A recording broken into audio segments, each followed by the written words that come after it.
Welcome back, story lovers. Today we'll meet someone new. I hope you enjoy. Chapter 7. Conran opened the door to his half-brother Lucas, a man of contradictions, both perfect and imperfect. "Hi, bro."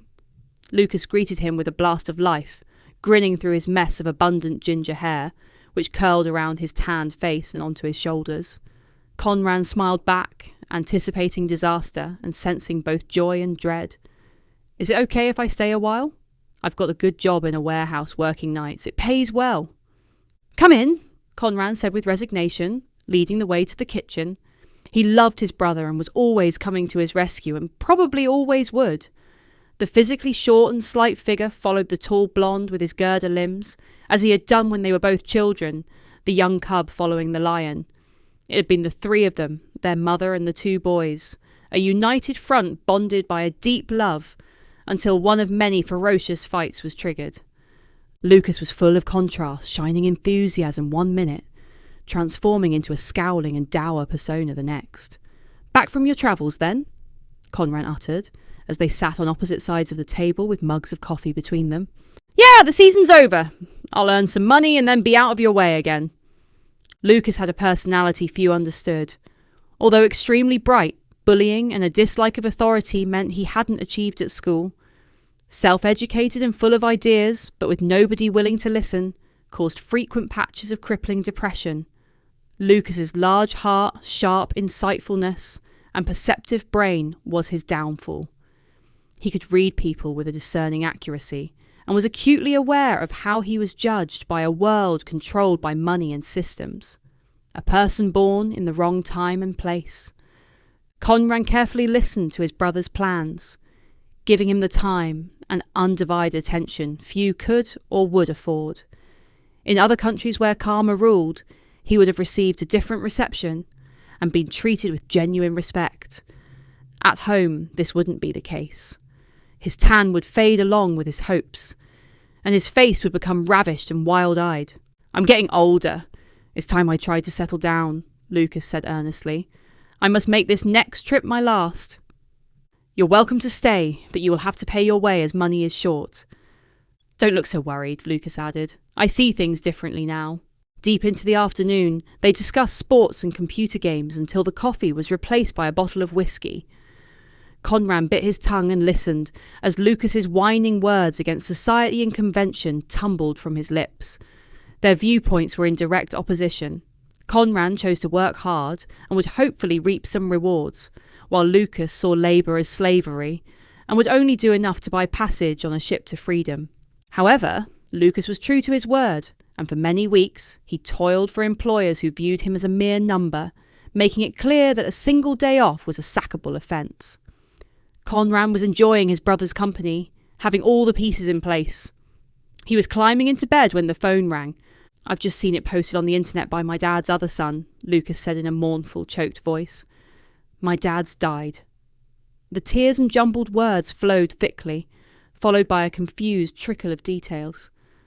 "I'll borrow the neighbour's car and come and pick you up," Conran said sympathetically.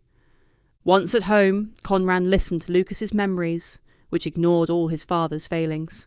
The liquid grief poured over the listener as the shock of sudden death flooded Lucas's permeable emotional defences. Viewing pure grief-filled Conran with profound sadness, his yielding heart urged him to pull his brother into his arms, but he feared rejection. "They've given me a week off work to sort out all the details," Lucas sobbed. "That's good of them," Conran added. "They must think you're a good worker, or they would have sacked you." For 7 days they both suffered under the lead weight of death until they received another call. Lucas always seemed to expect those close to him to suffer alongside him. "Apparently, my father isn't dead after all. He's had a stroke, but will be dead soon." "What?" Conran shouted in disbelief. "You're supposed to return to work tomorrow." "I know, but what can I say?" "Oh, my dad isn't dead after all. Can I have more time off when he does die?" Lucas retorted. "They will think I'm pulling a fast one. This is crazy. Only something like this could happen to me every time I try and get my life in order. My life's a joke." Conran was inclined to agree with him. Nothing was ever straightforward for Lucas. "Tell them the truth," Conran said, as his brother stepped once more off the cliff edge, plunging again into darkness. They'll sack me anyway. Lucas's father died shortly after, and the sadness deepened. There was pain in both their eyes when Lucas finally lost his job. Conran recognised the familiar pattern of waiting and watching his brother's life crumble. The darkness loomed to vast proportions. His dour mood immobilised him, so he was unable to act, and the self-destructive drinking and smoking corroded his health. For Conran, it became a struggle rising each day with the dread of having to try and motivate his depressed brother and scrape his soul off the floor. Lucas's perception was that Conran had received all of life's advantages despite his choosing to turn his back on education to randomly travel around the globe at his father's expense. A gap of freedom many young people took between plagues. One night, sitting in the kitchen chatting about their childhoods, they made the mistake of getting drunk together, and the inevitable argument ensued. "Could you possibly lend me another 40 quid?" Lucas said, emboldened by the drink. "Oh man, that expression says it all. Why are you looking at me like I've committed the worst of crimes? I'm out of tobacco." His staring black eyes bore into Conran. "What do you mean? My face is like this because I'm tired," Conran said with exasperation. "You want my money to buy more booze and tobacco? I can't frigging afford this. Since your dad died, you've had every penny. I'm seriously overdrawn because of you." "You know what I've been through," Lucas squealed, his forehead creasing with frustration and tears building in his eyes. "I'm not even allowed to have time to grieve like other people." "I can't afford to have you here anymore," Conran uttered. "You will have to find some money from somewhere. Get another job, or we'll both sink." "Great, I can't even mourn my father's death," Lucas moaned. "It's all right for you, Mum's favoured son. I've never had a break." Lucas abruptly rose and, slamming the door, rushed away to the spare room. A few days later, after a hard day's work, assisting at the biotech laboratory, Conran came home tired. He was planning on gaming and having a drink. After an hour of peace, a horrendous din came from upstairs. Lucas boisterously entered the front room with a burst of energy.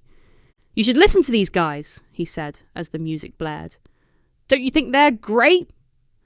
Conran was annoyed at the unbridled torrent of enthusiasm which crashed down onto his space. His head roared as he swung round on his chair to face his brother. "Have you been drinking my beers?" he shouted, his face set in a rage. "I had a few," Lucas muttered. "You've never minded before." A fit of gross anger between the brothers was ignited. "You know I have no money for another week." Conran rose tall, flapped his arms and seized his brother's collar with a throttling grip. Lucas tripped over a table, and they grappled, slapped, and wrestled on the floor. Conran's flaming blue eyes bore into his brother's as he sat astride of him with his thirsty ferocity, urging him to beat the annoying man to a pulp. Conran saw how the sting of hate pierced Lucas's pride as he flushed crimson with humiliation and confusion at the unexpected flow of events. Pity surged through Conran, and he released his hold, not caring if his brother continued to fight. "Being cooped up here together isn't working," he said, defeated. "Take my tent, find somewhere else to stay until I get paid, and then I'll help you find a flat. It would be better for both of us. I just wanted some stability for a while, but if I'm consuming too much precious oxygen, then I'll go. I've been there for you, but I have no money left. What am I supposed to do? I can't perform miracles." Lucas left without another word, leaving Conran ashamed of his actions, but he resisted calling for him to return. Thank you, story lovers, for joining me on this journey. What unites our characters is survival. What awaits them is far stranger. You can find all my books in your favourite online stores and Audible. To be continued.